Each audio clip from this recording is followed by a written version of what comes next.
Hello, good morning बेटा। अभी हम लोग 12th क्लास केमिस्ट्री के अंदर पी ब्लॉक स्टार्ट कर चुके हैं। ठीक है, 2 लेक्चर्स हो चुके हैं पी ब्लॉक के। तो इसके अंदर अभी आपने लास्ट टाइम जो वीडियोस में कंप्लीट किया topic, that is the oxidation state, covalency and disproportionation reactions of nitrogen family. ठीक है, तो वो केमिकल प्रॉपर्टीज के अंदर ही हम पढ़ेंगे। Now the next topic is trends in the chemical properties. ठीक है, अब कुछ गिने चुने एलिमेंट्स के साथ नाइट्रोजन फैमिली किस तरह के कंपाउंड बनाती है, उनमें ट्रेंड्स क्या है, उनका बिहेवियर, उनके टाइप ऑफ रिएक्शन, वो सब स्टडी करेंगे। ठीक है, सो दिस इज वेरी इंपॉर्टेंट। पूरा पी ब्लॉक ही इंपॉर्टेंट है बेटा, उसमें बहुत सारे क्वेश्चन बनते हैं। पर अभी जो हम टॉपिक पढ़ेंगे that is reaction towards hydrogen, that how nitrogen family members react towards hydrogen.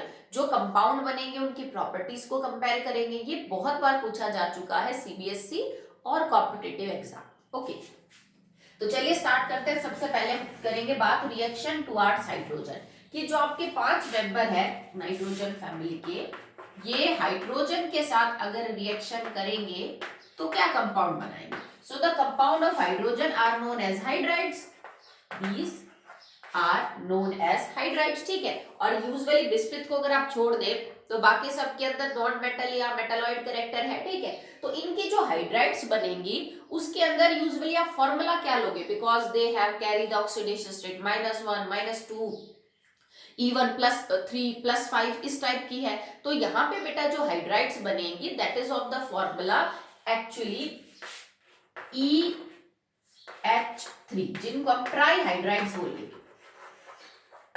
These are usually ट्राईहाइड्राइड। Generally की बात हो रही है, ट्राईहाइड्राइड्स के अलावा भी हाइड्राइड्स बनाते हैं कुछ फैमिली मेंबर्स जिनको हम पढ़ेंगे।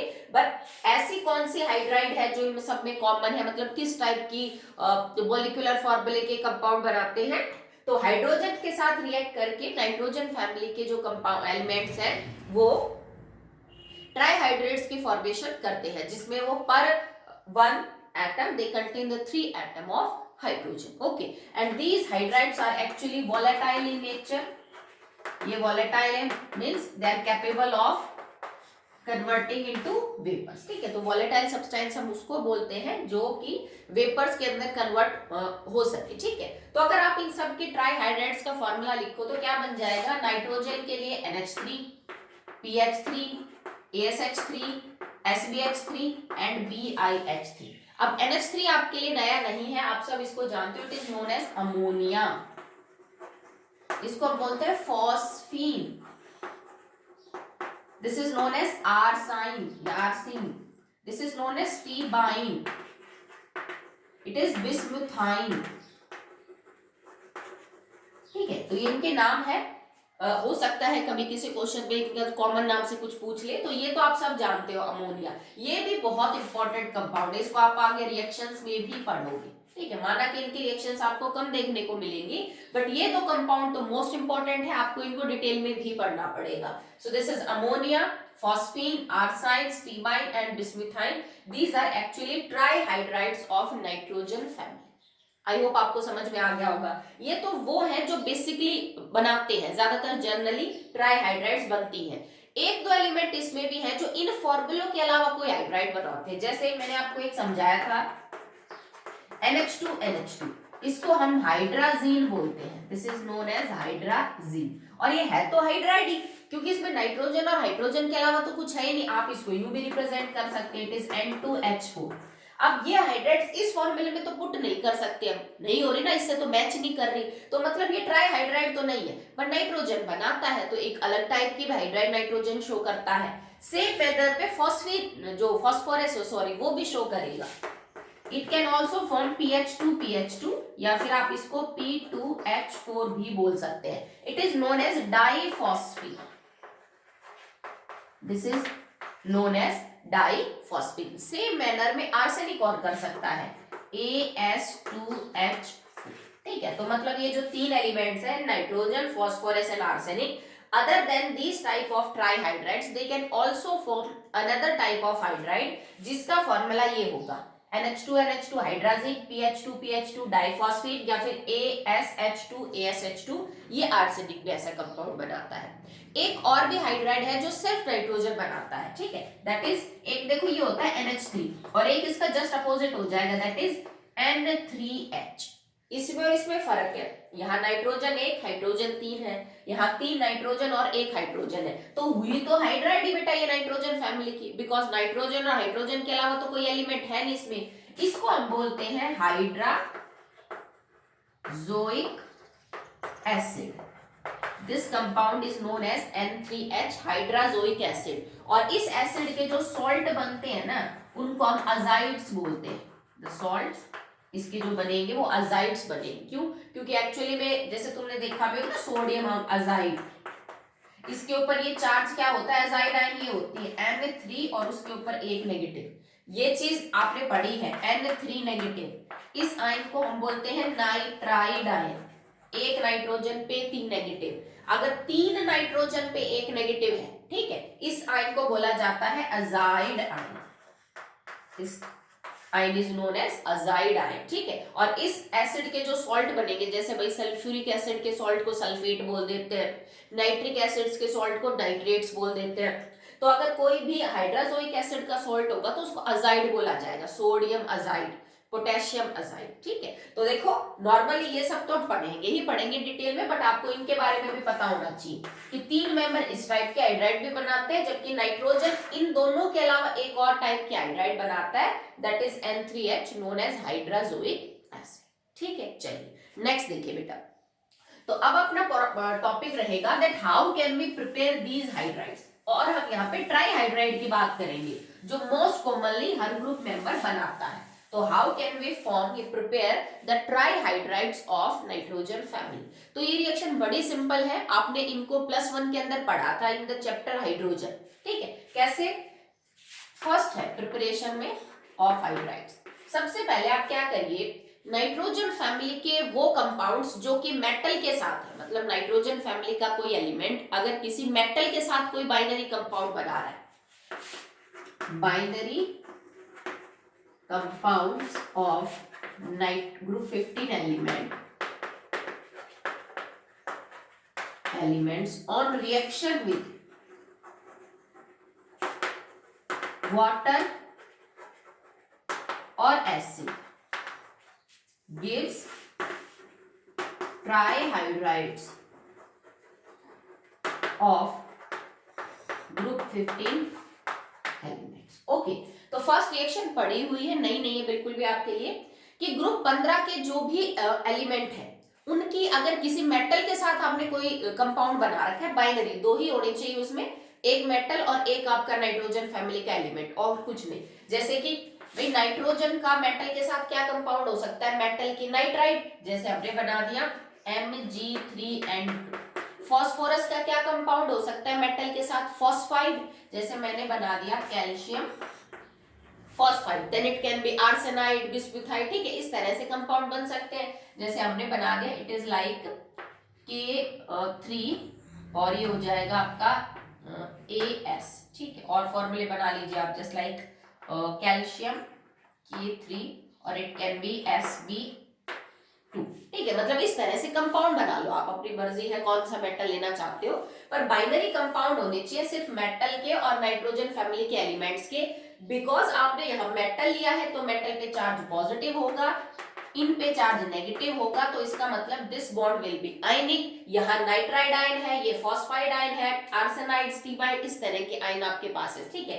तो इसमें अगर इन कंपाउंड्स का आप हाइड्रोलिसिस कर दो, पानी के साथ इनकी रिएक्शन करवा दो, या इनकी रिएक्शन आप एसिड के साथ करवा दो, तो आपको रेस्पेक्टिव हाइड्राइड मिल जाएगी।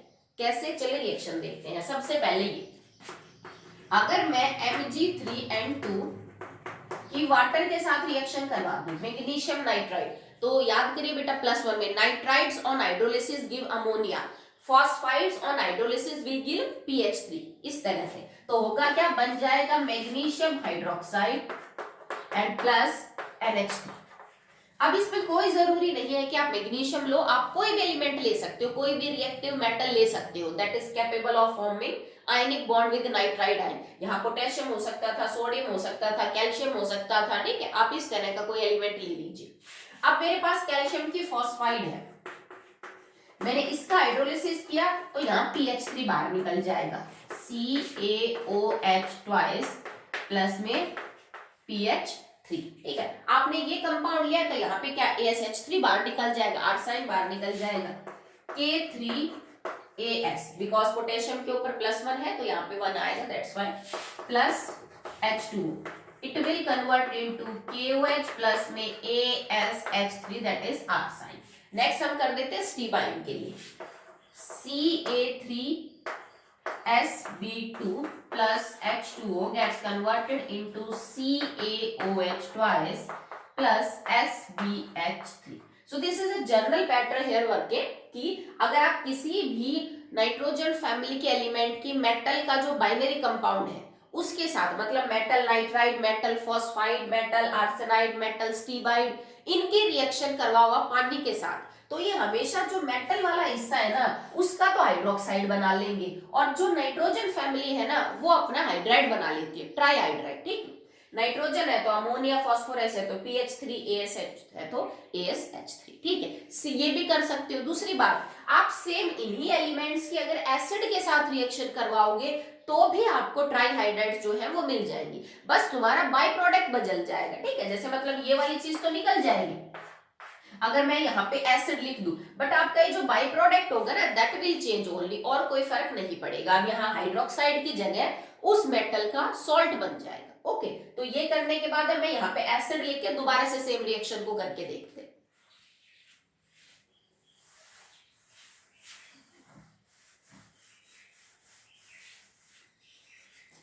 मान लीजिए आपके पास मैग्नीशियम नाइट्राइड ही है और मैंने इसकी रिएक्शन HCl के साथ करवा दी, एसिड के साथ, तो क्या बन जाएगा, now it will form MgCl2 plus NH3 आपका बाहर हो जाएगा, तो it will form MgCl2 plus NH3। आपका अमोनिया वही निकला, बस खाली जो साल्ट है वो क्या हो गया आपका बदल गया। ठीक है, जैसे मान लो आपके पास ये हो कैल्शियम फॉस्फाइड, इसकी रिएक्शन HCl के साथ करवा दी, it will convert into CaCl2 plus PH3। ठीक है, आप कोई दूसरा एसिड भी ले सकते हो यहाँ पे, तो उसका बस सॉल्ट बनाना है आपको, बाकी आपकी जो रिएक्शन है वो क्या करेगी, बिल्कुल वैसे ही उसमें रिलीज ऑफ ट्राईहाइड्रेट्स देखने को मिलेगा जैसे आपकी लेटर रिएक्शन में हो रहा था। ठीक है, इसको करोगे तो भी सेम, यहाँ पे बस क्या निकल जाएगा, अगर आपने HCl लिया है तो KCl बाहर निकल जाएगा, यहाँ पे भी वही CaCl2 बाहर निकल जाएगा, आपकी सेम कंपाउंड्स की जो फॉर्मेशन है वो हो जाएगी ट्राईहाइड्राइड्स ऑफ नाइट्रोजन फैमिली। ठीक है, तो सिंपल रिएक्शन है, पढ़ी हुई रिएक्शन आपकी, ऐसा नहीं है कि आपने रिएक्शन पढ़ नहीं रखी है, पढ़ रखी है आपने। तो एक तो ये प्रिपरेशन है कि आप ऐसे बना सकते हो। सेकेंड है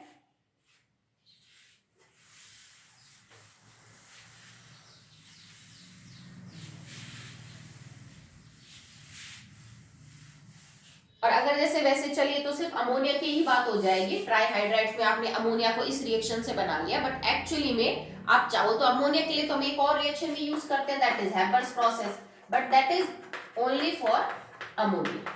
तो अमोनिया की प्रिपरेशन में तो जो मैन्युफैक्चरिंग है उसमें तो हम इसको भी यूज कर सकते हैं। नेक्स्ट आपके पास प्रिपरेशन है दैट इज रिडक्शन ऑफ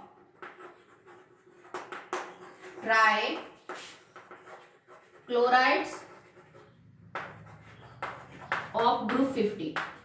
जो 15 ग्रुप के एलिमेंट्स हैं उनके जो ट्राई क्लोराइड्स है, क्योंकि पेंटा तो सब बनाते नहीं है, जैसे नाइट्रोजन पेंटा नहीं बनाता क्योंकि वो 5 बॉन्ड नहीं बना सकता, तो इनकी आप ट्राई क्लोराइड्स ले लीजिए हर एलिमेंट की, जैसे NCl3 PCl3 इस तरह से, और उनका रिडक्शन कर दीजिए आप किसी रिड्यूसिंग एजेंट के साथ। ठीक है, जैसे मान लो आपने रिप्रेजेंट किया लाइक NCl3 और मैं इसकी रिएक्शन करवा दूं एक अच्छे स्ट्रॉन्ग रिड्यूसिंग एजेंट के साथ, that is known as lithium aluminium hydride. You all know about this, this is a strong reducing agent that helps in reduction and itself gets oxidised. ठीक है, तो होगा क्या बेटा, देखो क्लोरीन है, क्लोरीन हो जाएगा बाहर, क्योंकि ऑक्सीडेशन क्या होता है, ऑक्सीजन या किसी इलेक्ट्रोनेगेटिव एलिमेंट का बाहर जाना और हाइड्रोजन या किसी इलेक्ट्रोपॉजिटिव एलिमेंट का अंदर आना, तो यहां से क्लोरीन बाहर जाएगा। ठीक है, और उसके बाद हाइड्रोजन यहाँ पे क्या करेगा, एंटर करेगा, तो बनेगा क्या क्या आपके पास, एक बन जाएगा लिथियम क्लोराइड, एक बन जाएगा एल्यूमिनियम ट्राइक्लोराइड और एक बन जाएगा NH। ठीक है, तो अमोनिया बना, LiCl बन गया और उसके बाद AlCl3 बन गया। अगर मैं इस रिएक्शन को जर्नली रिप्रेजेंट करूं कि भाई नाइट्रोजन का ही नहीं कोई भी ट्राइक्लोराइड हो सकती है, तो मैं इसको ये मान सकती हूँ EX3 या फिर X भी क्यों मानना, Cl3 है, ECl3 react with lithium aluminium hydride to form EH3 plus LiCl plus में AlCl3। मतलब जर्नल रिएक्शन आपकी कुछ इस तरह से होगी, जिस भी नाइट्रोजन फैमिली के एलिमेंट के आपने ट्राइक्लोराइड ली है उसकी हाइड्राइड बनेगी, लिथियम क्लोरीन के साथ रिएक्ट करके लिथियम क्लोराइड बनाएगा, एल्यूमिनियम भी हाइड्रोजन के साथ रिएक्ट करके क्या बनाएगा, एल्यूमिनियम ट्राइफ्लोराइड की फॉर्मेशन करेगा। तो आप इस पैनल से भी जो है वो बना सकते हो, बस यहाँ पे बदलते जाइए। एक बार NCl3 लिख दीजिए, एक बार PCl3 लिख दीजिए, SbCl3 लिख दीजिए, AsCl3 लिख दीजिए और BiCl3। अब BiCl3 ले सकते हैं बिकॉज स्टेबल है, +3 के अंदर ही इनर्ट पेयर इफेक्ट की वजह से BiCl3 भी जो है आपका वो क्या है, स्टेबल होता है। नेक्स्ट चीज जो बेटा हम पढ़ेंगे that is the structure of the trihydrides of nitrogen family. ठीक है, जितने भी आपने हाइड्राइड्स पढ़ी है मैं लिख देती हूँ एक साइड में। इन सब का स्ट्रक्चर क्या है, इन सब की हाइब्रिडाइजेशन क्या है, ज्योमेट्री क्या है, एंगल्स क्या है, वो सब हम पढ़ेंगे। ठीक है, तो एक चीज याद रखना, बता भी रखी है आपको पहले, कि जब एक ही ग्रुप के एलिमेंट्स एक टाइप के कंपाउंड बनाते हैं तो बेटा उनकी ज्योमेट्री और उनकी हाइब्रिडाइजेशन, उनकी शेप का नाम, ये सब सेम रहता है। ठीक है, मतलब जैसी अमोनिया की हाइब्रिडाइजेशन होगी वही PH3 की होगी, वही SH3 की होगी। जो इसकी शेप का नाम होगा वही इसकी शेप का नाम होगा, वही इसकी शेप का नाम होगा। ठीक है, समझ रहे हो, ज्योमेट्री, शेप, हाइब्रिडाइजेशन, ये एक ही ग्रुप के एलिमेंट्स की एक टाइप के कंपाउंड में, क्योंकि मैंने देखो तीन सबकी हाइड्राइड ही ले रखी है और सबकी ट्राई हाइड्राइड ही ले रखी है, तो मतलब सिमिलर कंपाउंड है, खाली सेंट्रल एटम बदल रहा है और सेंट्रल एटम भी एक ही ग्रुप का है। और हाइब्रिडाइजेशन काउंट करने के अंदर हम निकालते क्या है भाई, central valence electron of central atom. अगर वैलेंस इलेक्ट्रॉन सेम है, सबके ऊपर मोनोवैलेंट जो जुड़ा हुआ है वो एटम सेम है, मोनोवैलेंट एटम का नंबर सेम है, तो ऑब्वियस सी बात है कि हाइब्रिड ऑर्बिटल भी सेम ही आएंगे। अगर हाइब्रिडाइजेशन सेम होगी तो ज्योमेट्री का नाम भी सेम होगा, और अगर इनमें लॉन पेयर है तो इनकी शेप का नाम भी सेम होगा।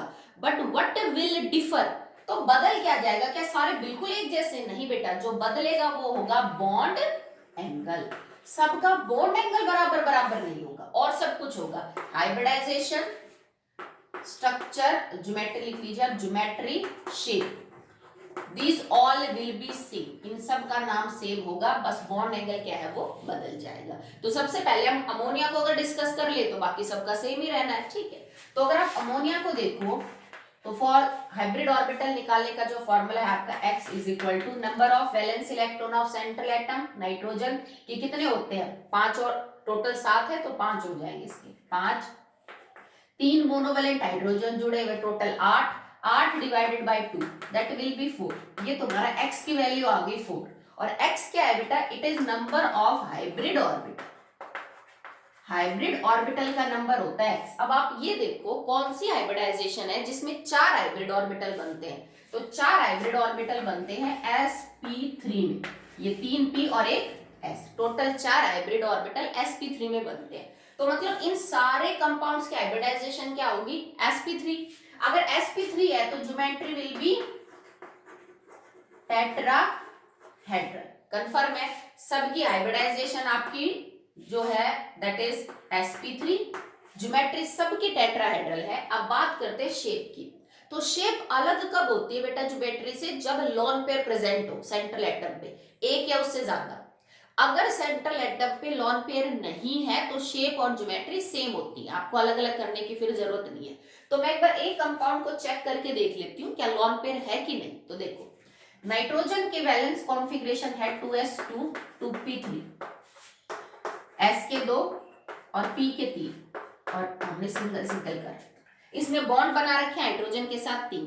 हाइड्रोजन हमेशा बनाएगा सिंगल, कोवलेंट बॉन्ड है, नॉन मेटल नॉन मेटल। ठीक है, तो हाइड्रोजन एक इलेक्ट्रॉन इधर दिया, एक इधर, इधर 3 बॉन्ड बना लिए। ठीक है, ये 3 बॉन्ड बनाने के लिए तो नाइट्रोजन को अपने वैलेंस इलेक्ट्रॉन के सिर्फ 3 यूज करने पड़े। अभी भी उसके पास ये जो 2s के अंदर 2 इलेक्ट्रॉन है ये बचे हुए हैं, so it will be in the form of lone pair, तो ये हमारा एक लॉन पेयर है। तो मतलब आपके कंपाउंड्स में चाहे वो PH3 हो, ASH3, SBH3 और BiH3, सब में एक एक लॉन पेयर मौजूद है। They all contain 3 bond pair 3 bond बना रखे इन्होंने और एक सब में लॉन पेयर है, तो मतलब आपको शेप यहाँ पे देखनी पड़ेगी। और ये चीज तो तुम 11th में कंफर्मली कर चुके हो कि अमोनिया की शेप का नाम क्या है और वो वैसी क्यों है, due to minimise the lone pair bond pair repulsion, you all know that, ठीक है। तो इसकी शेप का नाम हो जाएगा बेटा pyramidal. The name of the shape is pyramidal, nitrogen hydrogen hydrogen hydrogen and there is one lone pair. ये समझ लीजिए कि टेट्राहेड्रल ज्योमेट्री के अंदर जो आपके पास चौथी पोजीशन है वो चौथी पोजीशन एक लॉन पेयर ने एक्वायर कर रखी है। पर शेप जब भी कभी बताई जाती है तो लॉन पेयर को ढक के आप शेप का पता करते हो। जैसे मैंने लॉन पेयर को ढका तो शेप पिरामिडल जैसी है ना, तो पिरामिडल। ज्योमेट्री में आप लॉन पेयर को काउंट करोगे तो हाइब्रिडाइजेशन ज्योमेट्री डिसाइड करती है, ठीक है। लॉन पेयर होड़े या ना होड़े से हाइब्रिडाइजेशन पे कोई फर्क नहीं पड़ेगा। हाइब्रिडाइजेशन आप ऐसे निकाल लो, हाइब्रिडाइजेशन आपको डायरेक्टली ज्योमेट्री बता देगी भाई 4 है तो क्या है, 5 है तो क्या हो सकते हैं hybrid orbital, but shape will be decided according to the structure, lone pair कहां प्रेजेंट है, कहां रिपल्शन कम हो रही है, ठीक है। अब देखो अगर ये टेट्राहेड्रल ज्योमेट्री है तो इसके अंदर जो एंगल होने थे ना वो 109 डिग्री और 28 मिनट के होने थे। टेट्राहेड्रल एंगल इतने का ही होता है, पर क्योंकि लॉन पेयर और बॉन्ड पेयर के अंदर रिपल्शन है, ये लॉन पेयर इस लॉन पेयर बॉन्ड पेयर में रिपल्शन होगी तो क्या होगा, बॉन्ड पेयर दूर जाएंगे। मान लीजिए पहले एंगल ये था 10928 मिनट, अब अगर लॉन पेयर इनको रिपेल कर रहा है जो कि लॉन पेयर बॉन्ड पेयर, तो बॉन्ड पेयर पास आएंगे ताकि लॉन पेयर से दूर हो जाए। अगर बॉन्ड पेयर पास आएंगे तो एंगल विल बी शॉर्टर, पहले के मुकाबले एंगल छोटा होगा। तो अमोनिया के केस में हमारा जो एंगल है वो 107.8 है, 107.8, ठीक है। तो ये जो एंगल है ये क्यों घटा, लगभग आपका 2 डिग्री के आसपास एंगल इसलिए घटा क्योंकि लॉन पेयर ने बॉन्ड पेयर को पुश किया, रिपेल करेंगे। ये देखो बॉन्ड पेयर में भी इलेक्ट्रॉन, लॉन पेयर में भी इलेक्ट्रॉन, इलेक्ट्रॉन इलेक्ट्रॉन एक दूसरे को पुश करेंगे, ठीक है। तो बॉन्ड पेयर पास आ जाएंगे क्योंकि according to the VSEPR theory सबसे ज्यादा रिपल्शन है लॉन पेयर में, फिर लॉन पेयर बॉन्ड पेयर में, and the least will be in the bond pair. तो इस रिपल्शन को कम करने के लिए, सॉरी ये तो है ही नहीं, इस रिपल्शन को कम करने के लिए ये थोड़ी सी बढ़ जाए तो कोई प्रॉब्लम नहीं है। तो हमने बॉन्ड पेयर को यहां से दूर किया, यहां से दूर किया तो ये थोड़े पास हो गए, एंगल क्या हो गया, कम हो गया। ये आप पढ़ चुके हो वैसे लोअर क्लास के अंदर, मैंने आपको बता रखा है, ठीक है ना। अब सेम चीज होगी pH3 के साथ, क्योंकि लॉन पेयर तो उसमें भी है, सेम इसके साथ सेम इसके साथ। तो मतलब एंगल 102 का तो किसी में भी नहीं है, सिंपल सी बात ही है। वो तो तब होना था जब लॉन पेयर ही ना होता, जैसे मीथेन का स्ट्रक्चर है भाई, मीथेन में ये चारों बॉन्ड है, कोई भी लॉन पेयर नहीं है, तो angle is exactly this. But in सब में तो एक एक लॉन पेयर है तो एंगल तो नहीं रहना ये बिल्कुल भी।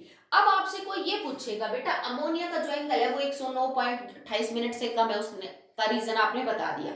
क्या pH3 का इससे कम होगा कि ज्यादा, ASH3 का इससे कम की ज्यादा, या तुमसे इंक्रीजिंग और डिक्रीजिंग ऑर्डर पता करवाएगा कि इनके बॉन्ड एंगल का इंक्रीजिंग और डिक्रीजिंग ऑर्डर बताओ। डाटा रटने की जरूरत नहीं है क्योंकि ऐसे आप कितने का बॉन्ड एंगल याद रखोगे, अगर जैसे आगे बहुत सारे और भी कंपाउंड आएंगे, पर at least you should remember the trend कि अगर आप ऊपर से नीचे आ रहे हो हाइड्राइड्स में तो बॉन्ड एंगल बढ़ रहा है कि घट रहा है, उसका कारण क्या है, तो अभी हम वो सीखेंगे, ठीक है। Now, if we look at the data of the bond angle of these hydrides of nitrogen family, तो अमोनिया का है 107.8, 93.6, 91.8, 91.3 और 90। मतलब बॉन्ड एंगल आपका डिक्रीज हो रहा है जैसे जैसे आप ग्रुप में नीचे की तरफ जा रहे हो। So what is making the difference in this, है ऐसा क्या कि बॉन्ड एंगल अलग अलग हो रहा है। तो आप अपने कंपाउंड्स को देखिए, सारे के सारे ट्राई हाइड्राइड है, सब में 3 हाइड्रोजन एटम जुड़े हैं, सबके हाइब्रिडाइजेशन सेम है, सबकी ज्योमेट्री सेम है, सबकी शेप सेम है। इनमें जो चीज अलग आपको नजर आ रही है वो है ये, एक में नाइट्रोजन, एक में फास्फोरस, एक में आर्सेनिक, एक में एंटीमनी और बिस्मिथ। मतलब यहाँ पे जो भी कुछ डिसाइड होगा वो आपका सेंट्रल एटम डिसाइड कर रहा है, क्योंकि बाकी तो सब कॉमन ही है। तो अब आप सबका स्ट्रक्चर बनाइए। मैंने बनाया अमोनिया का, ये अमोनिया है, दिस इज pH3, ठीक है। और एक और बना लेते हैं, दिस इज ASH3। फिर दिखेंगे तो सभी पिरामिडल, ठीक है। अब इनमें फर्क क्या है, अब आप इन बॉन्ड्स को चेक करिए। अगर मैं नाइट्रोजन और हाइड्रोजन की इलेक्ट्रोनेगेटिविटी को चेक करूं तो नाइट्रोजन की 3 है, ठीक है, हाइड्रोजन की तो कम है उससे। तो इसका मतलब ये जो दोनों तीनों बॉन्ड है, इन तीनों बॉन्ड्स के जो इलेक्ट्रॉन है जो शेयर किए गए हैं, दो इसके शेयर हो रहे हैं, दो इसके, ये इलेक्ट्रोनेगेटिविटी ज्यादा होने की वजह से किसकी तरफ ज्यादा रहेंगे? नाइट्रोजन। क्योंकि इलेक्ट्रोनेगेटिविटी होती क्या है, किसी शेयर्ड पेयर ऑफ इलेक्ट्रॉन में से किसी बॉन्ड के इलेक्ट्रॉन अपनी तरफ खींचना, लेना नहीं बस खींचना। तो ये इस बॉन्ड के दोनों इलेक्ट्रॉन नाइट्रोजन के पास रहेंगे, इसके भी नाइट्रोजन के पास रहेंगे और इसके भी नाइट्रोजन के पास ही रहेंगे। ठीक है, अगर आप फास्फोरस की और हाइड्रोजन की इलेक्ट्रोनेगेटिविटी चेक करो तो फास्फोरस की 2.1 है, हाइड्रोजन के मुकाबले, जैसे नाइट्रोजन के मुकाबले तो कम होगी ना फास्फोरस की। तो अब ये जो दो इलेक्ट्रॉन है ये फास्फोरस की तरफ इतने नहीं रहेंगे जितने नाइट्रोजन के थे। आप थोड़ा पीछे दिखा दीजिए इनको। ठीक है, अगर मैं आर्सेनिक की बात करूं तो आर्सेनिक की इलेक्ट्रोनेगेटिविटी और थोड़ी कम है, 2 के आसपास है। तो यहाँ पे आपके जो इलेक्ट्रॉन है वो मान लीजिए जैसे मैंने बीच में दिखा दी। ठीक है, आप और नीचे आते जाओगे तो आपकी इलेक्ट्रोनेगेटिविटी और कम होती जाएगी। तो कहने का मतलब ये है कि बेटा सबके पास सेंट्रल एटम अलग अलग है, लॉन पेयर 1 है, बॉन्ड पेयर 3 है, पर इलेक्ट्रोनेगेटिविटी तुम्हारे सेंट्रल एटम की बदल रही है। हाइड्रोजन की तो फिक्स है, वो तो चेंज नहीं हो रही, पर इलेक्ट्रोनेगेटिविटी सेंट्रल एटम के ऊपर से नीचे घटेगी। इसका मतलब बॉन्ड पेयर के जो इलेक्ट्रॉन है वो धीरे धीरे आपके सेंट्रल एटम से दूर जा रहे हैं। अब एक बात बताओ, इसमें और इसमें दोनों में से किस में रिपल्शन ज्यादा है in case of electron electron? भाई ये दो लोन पेयर के इलेक्ट्रॉन, लोन पेयर भी नाइट्रोजन के ऊपर प्रेजेंट है, प्लस में दो इलेक्ट्रॉन 6 इलेक्ट्रॉन भी नाइट्रोजन की तरफ है, बहुत रिपल्शन होगी। अगर रिपल्शन होगी तो देखो बॉन्ड पेयर में भी होगी, लोन पेयर बॉन्ड पेयर में भी होगी, पर लोन पेयर बॉन्ड पेयर को ज्यादा इंपॉर्टेंस देने के चक्कर में बॉन्ड्स को आना पड़ेगा पास। ठीक है, आपका एंगल हो गया छोटा। इसके बारे में बात करेंगे, अगर आप इसके बारे में बात करें, हमने कहा कि एंगल जो है वो और छोटा हुआ है।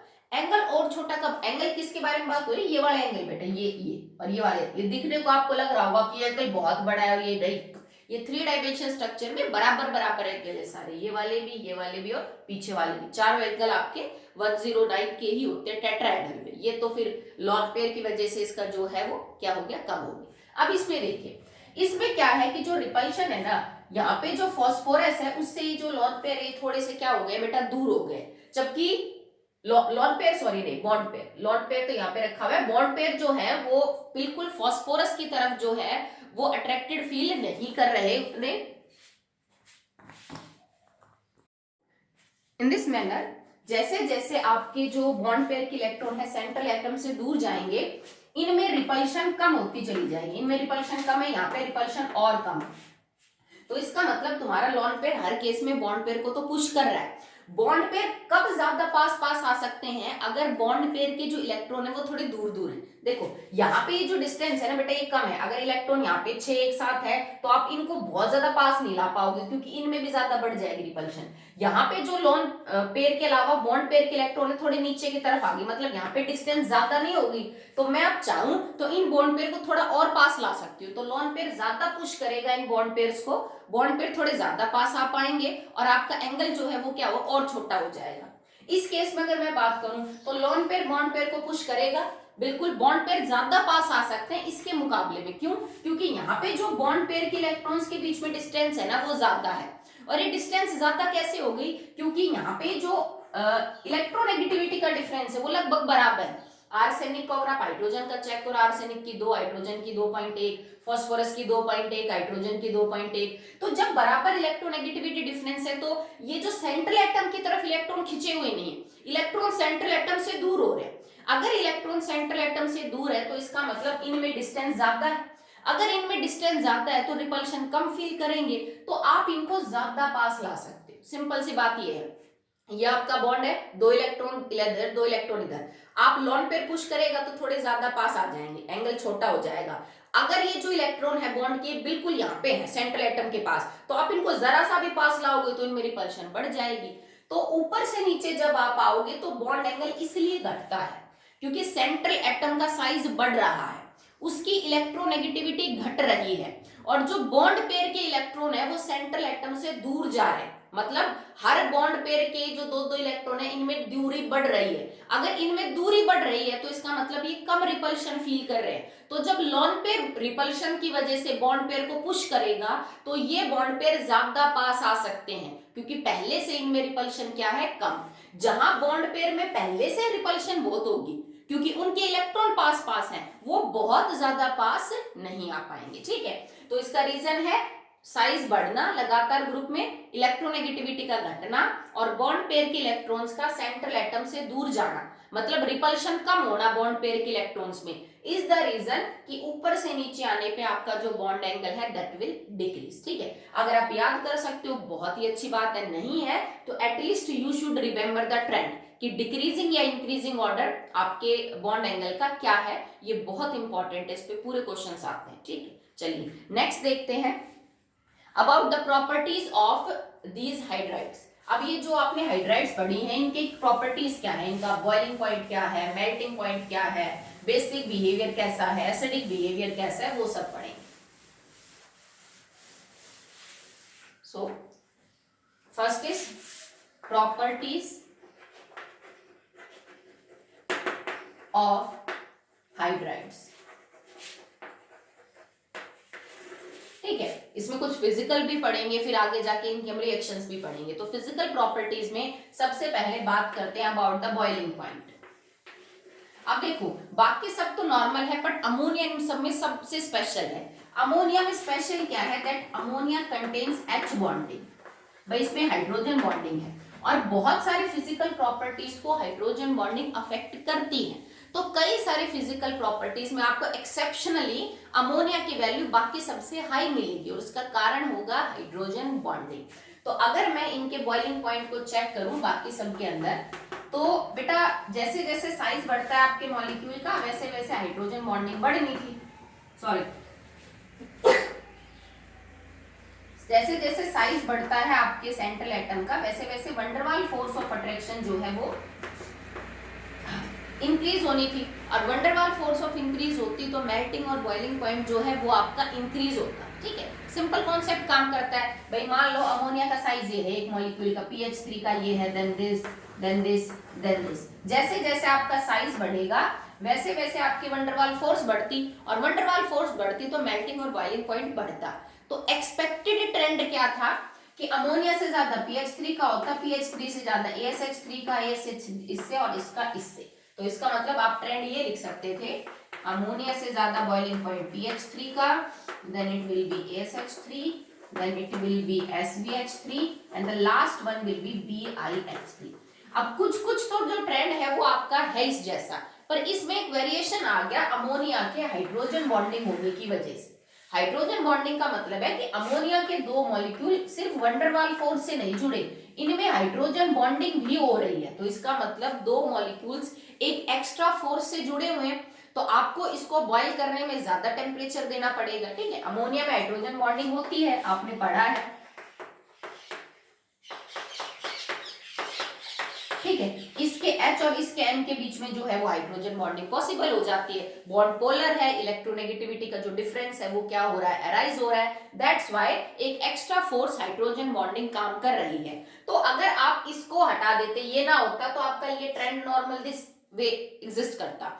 होता क्या है कि एक्स्ट्रा फोर्स की वजह से अब जो अमोनिया है ना उसका बढ़ जाता है बॉइलिंग पॉइंट, और कितना बढ़ जाता है कि ये कौन से नंबर के ऊपर आ जाता है बेटा, एक्चुअली में इसका जो बॉइलिंग पॉइंट है वो आपका pH3 और ASH3 से ज्यादा हो जाता है। अब आप ट्रेंड ये लिखेंगे कि ये यहां से उठ के यहां जाएगा, pH3 ASH3 NH3 SBH3 and BiH3।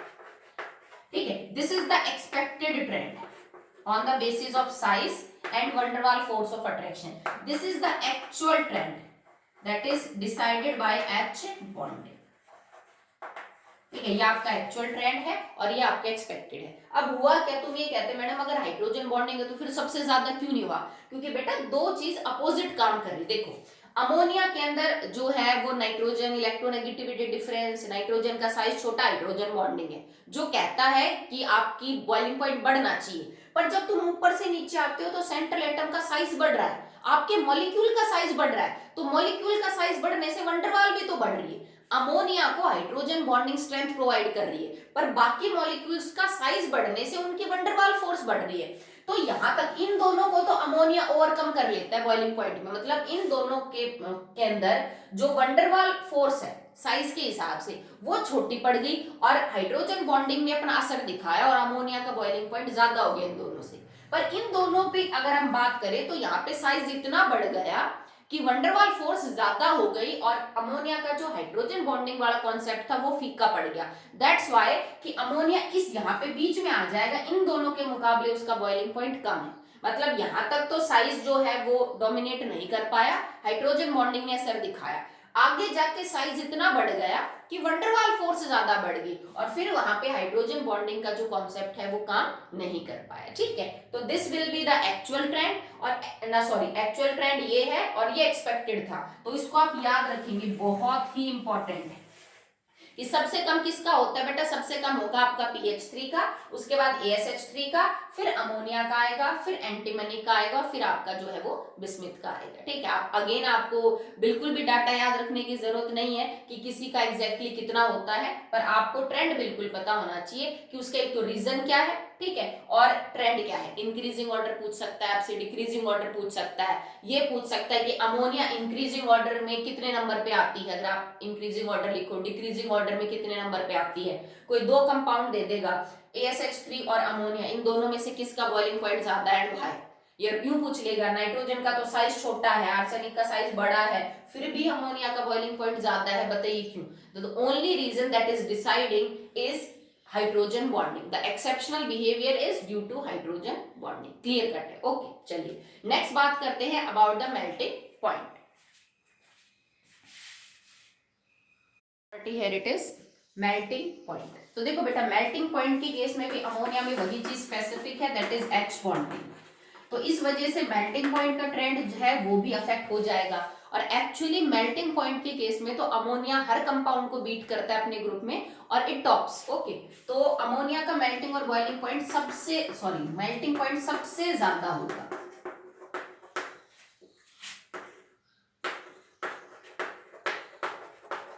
ठीक है, तो ये तो अब तो यू भी नहीं है कि बीच में आ गया, नहीं, सबसे कम PH3, then ASH3, then antimony और लास्ट में आपका आ जाएगा दैट इज NH3। तो यहाँ पे हाइड्रोजन बॉन्डिंग इतना ज्यादा डोमिनेट करना है in case of melting point कि उसने टॉप किया है, सबसे ज्यादा उसी का होता है। तो आपसे ट्रेंड भी लिखवाया जा सकता है। जैसे इसको तो चलो छोड़ दी, यहां से यहां आने का रीजन हाइड्रोजन बॉन्डिंग है। अगर इसका रीजन कोई पूछे कि PH3 से ज्यादा ASH3 और SBH3 का क्यों है, तो इसका तो बेटा वही कारण है कि जैसे जैसे आपका सेंट्रल एटम का साइज बढ़ेगा, मॉलिक्यूल साइज बढ़ेगा और वंडरवाल फोर्स ऑफ अट्रैक्शन जो है वो इंक्रीज करेगी। तो इसका तो रीजन सिंपल है। इस ट्रेंड को आप याद रखना कि मेल्टिंग पॉइंट के केस में अमोनिया सबसे ज्यादा रखता है अपना, जबकि बॉइलिंग पॉइंट के केस में ये सिर्फ PH3 और ASH3 से ज्यादा है, जबकि SBH3 और BiH3 से कम होता है। नेक्स्ट है सॉल्युबिलिटी। तो बेटा अमोनिया तो जो है ना वो पानी में सॉल्युबल है, ammonia is soluble in water, is soluble in water. और इसका कारण फिर again it is hydrogen bonding. भाई अमोनिया पानी में इसलिए घुल सकता है क्योंकि अमोनिया पानी के साथ हाइड्रोजन बॉन्ड बना सकता है, सिंपल सी बात है। अब PH3 है, ASH3 है, BiH3 है, ये कोई हाइड्रोजन बॉन्ड नहीं बना सकते पानी के साथ, so they are not soluble in water because they are covalent compound. भाई NH3 PH3 कोवलेंट कंपाउंड है, ठीक है। अब covalent compound, non polar compound जो होते हैं that are soluble in organic solvent. पर अगर किसी ऑर्गेनिक कंपाउंड का पानी में सॉल्युबिलिटी का रीजन होगा तो वो एक ही होता है बेटा, you all know that, hydrogen bonding. तो अमोनिया कोवलेंट होते हुए भी पानी में सॉल्युबल है, ठीक है, पोलैरिटी है उसमें। दूसरा, उसने हाइड्रोजन बॉन्ड बना रखा है पानी के साथ, जबकि बाकी नहीं बनाते, तो बाकी सॉल्युबल नहीं, ठीक है। नेक्स्ट है थर्मल स्टेबिलिटी। थर्मल स्टेबिलिटी का क्या मतलब है बेटा कि अगर आप इन कंपाउंड्स को हीट करने लगे तो कितनी हीट बर्दाश्त करेंगे तब ये टूटेंगे। तो जो ज्यादा टेम्परेचर बर्दाश्त करके टूटेगा, जैसे मान लो एक कंपाउंड 500 केल्विन पे टूट गया, एक 600 पे, एक 700 पे, तो हम ये कहेंगे 700 वाला थर्मली ज्यादा स्टेबल, वो ज्यादा हीट को बर्दाश्त कर सकता है, ठीक है। जो कम टेम्परेचर पे टूट गया वो थर्मली कम स्टेबल है।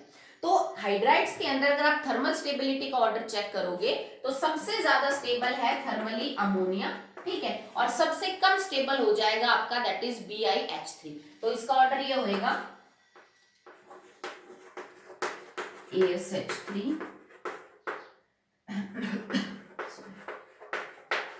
ठीक है। तो the most stable thermally that is ammonia and the least stable is BiH3। अब इसका कोई रीजन पूछे कि बेटा ऐसा क्यों हुआ, तो देखो यहाँ पे ये तीन चीज तो कॉमन है, तीन हाइड्रोजन, हाइड्रोजन के एटम का साइज कॉमन, पर यहाँ पे तुम नाइट्रोजन और हाइड्रोजन के बीच बॉन्ड बना रही हो, दो छोटे एटम्स के बीच में बॉन्ड है। नाइट्रोजन से फास्फोरस का साइज बड़ा, हाइड्रोजन का वही छोटा है। आर्सेनिक का साइज बड़ा, हाइड्रोजन का वही छोटा है, ठीक है। फिर उसके बाद एंटीमनी का साइज बड़ा, हाइड्रोजन वही है। देन बिस्मिथ का साइज बड़ा और हाइड्रोजन वही है। यहाँ पे जब आप बॉन्ड दो छोटे एटम्स के बीच में बना रहे हो तो बॉन्ड की स्ट्रेंथ अच्छी खासी मिलेगी, उसको तोड़ना मुश्किल है। पर जब तुम बॉन्ड एक बहुत बड़े एटम और एक बहुत छोटे एटम में बना रहे हो तो ये जो अनइक्वल साइजेस के बीच का बॉन्ड बनता है that is not so symmetrical and not so strong. तो इसका मतलब ये है कि कोई बहुत बड़ा एटम एक हाइड्रोजन जैसे छोटे एटम को बाउंड प्रॉपरली नहीं कर पाता। अगर दोनों का ही एटम का साइज छोटा है तो बॉन्ड अच्छा बन जाएगा, पर जैसे जैसे सेंट्रल एटम का साइज बढ़ेगा एक छोटे से हाइड्रोजन के एटम के साथ उनका जो बॉन्ड है वो धीरे धीरे कमजोर होता जाएगा। तो मतलब यहाँ पे बिस्मथ और हाइड्रोजन के बीच का बॉन्ड तोड़ना सबसे आसान है। जैसे ये स्ट्रक्चर है आपका बिस्मिथ H और H, ये इतना बड़ा है और ये इतना छोटा है कि जो बॉन्ड की स्ट्रेंथ है वो बहुत कम है, तो जरा सा हिट देते ये बॉन्ड यहाँ से टूट जाएगा और ये हाइड्रोजन अलग हो जाएगा और बिस्मिथ अलग। तो थर्मल स्टेबिलिटी में अमोनिया सबसे ज्यादा थर्मली स्टेबल है क्योंकि दो छोटे एटम्स के बीच में जो बॉन्ड बन रहा है that is quite very strong, ठीक है, और इस वजह से इसकी थर्मल स्टेबिलिटी ज्यादा है। आप यहाँ पे फोर्स के बीच का जो पॉइंट है वो नहीं दोगे कि अमोनिया में हाइड्रोजन बॉन्डिंग है, नहीं, हाइड्रोजन बॉन्डिंग तो बेटा दो मॉलिक्यूल्स के बीच में होती है, ठीक है, और मॉलिक्यूल्स के बीच की फोर्स को तोड़ने का मतलब है या तो आप बॉयल कर रहे हो या आप मेल्ट करवा रहे हो किसी चीज को। अगर मेरे को थर्मल स्टेबिलिटी का मतलब चेक करना है, मतलब मुझे कंपाउंड को तोड़ना है, तभी तो हमने हाइड्रोजन के बॉन्ड तोड़े ना, कि बिस्मिथ और हाइड्राइड और बिस्मिथ हाइड्राइड के मॉलिक्यूल के बीच की फोर्स तोड़े, ठीक है, समझ रहे हो आप। नेक्स्ट देखिए द रिड्यूसिंग कैरेक्टर। तो जब कभी भी आपसे कोई ये पूछे बेटा इनका रिड्यूसिंग कैरेक्टर एक्सप्लेन करो, तो रिड्यूसिंग कैरेक्टर का मतलब है to act as a reducing agent. अगर किसी क्वेश्चन में पूछा जाता है कि आप रिड्यूसिंग कैरेक्टर एक्सप्लेन करिए, रिड्यूसिंग कैरेक्टर या बोले रिड्यूसिंग पावर एक्सप्लेन करिए, ठीक है, तो इसका मतलब है to act as reducing agent, जिसका खुद का क्या हो जाए ऑक्सीडेशन, ठीक है।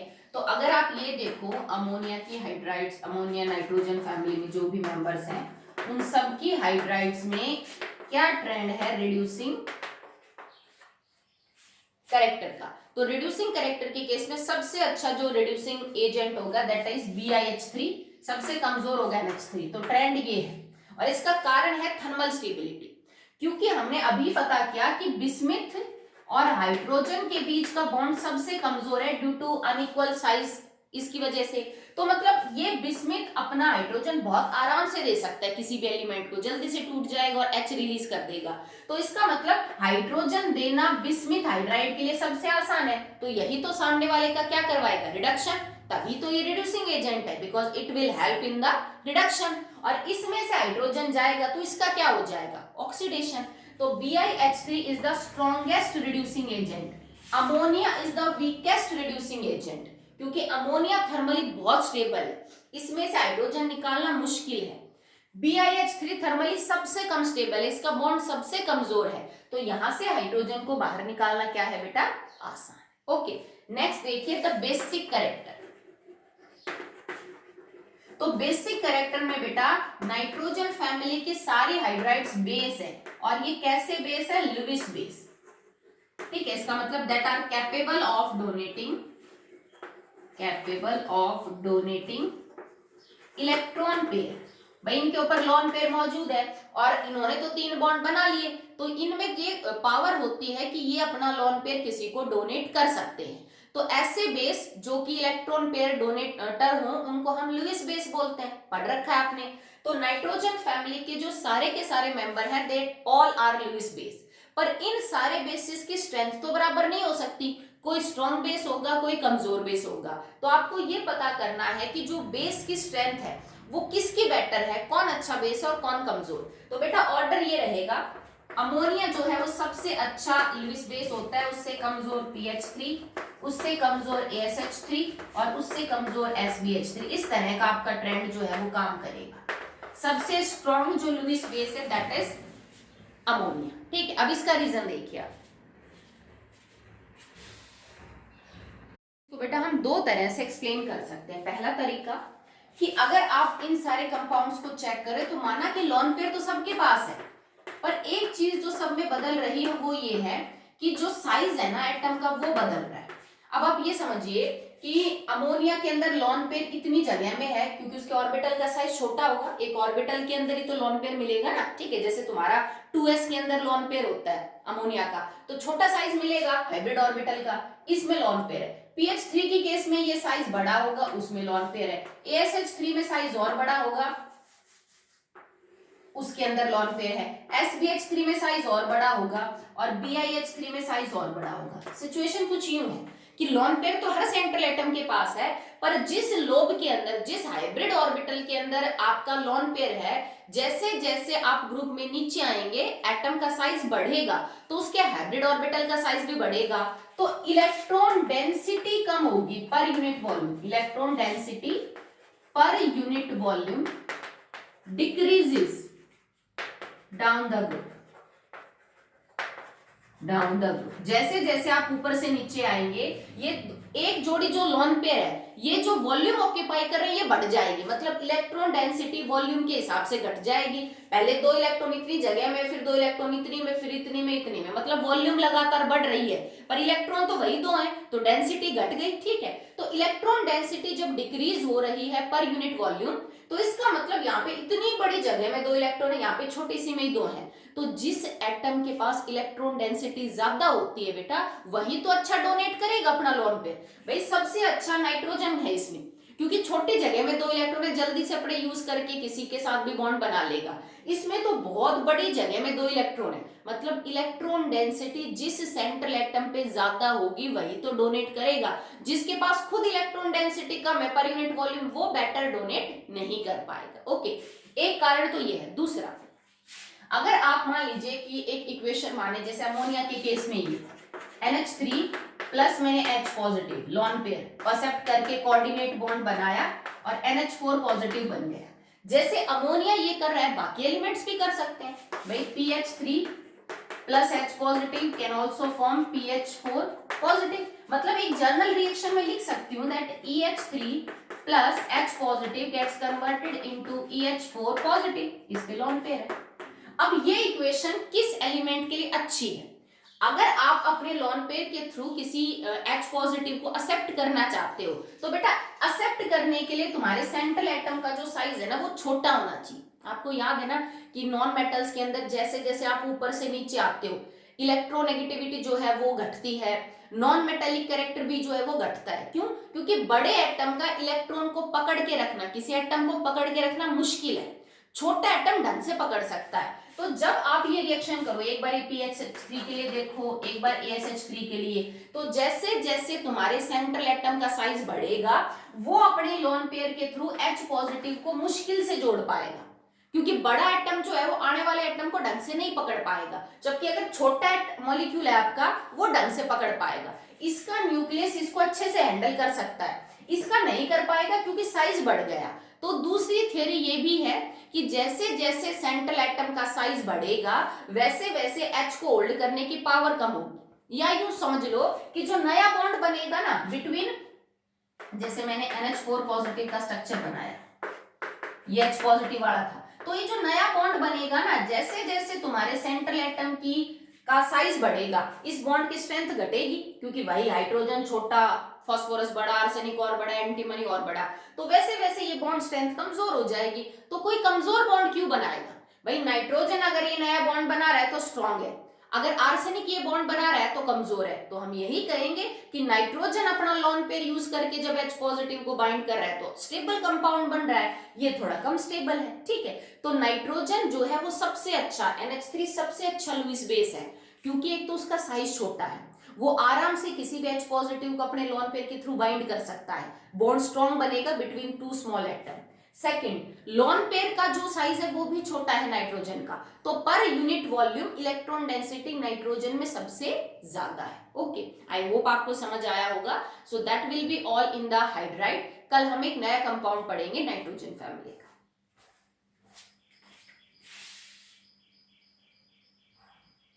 या वन थिंग बेटा कि कुछ बच्चों ने मेरे को नोटबुक सेंड करी थी, अराउंड 10 के आसपास मैंने बच्चों को बोला था, तो सबको मैं कॉल नहीं कर पाई। तो आज का काम करने के बाद आप शाम तक मेरे को अपने जो नोटबुक है उसके लास्ट 5 पेजेस की फोटो सेंड करेंगे, ठीक है। तो सब अपना होमवर्क सेंड कर दीजिएगा, अपना नाम जरूर लिख दीजिएगा ऊपर कि आप कौन से सेक्शन के, वेदर इट इज कलाम और आइंस्टाइन, और आपका नाम क्या है, ठीक है। बस मैं नाम से आइडेंटिफाई कर लूंगी।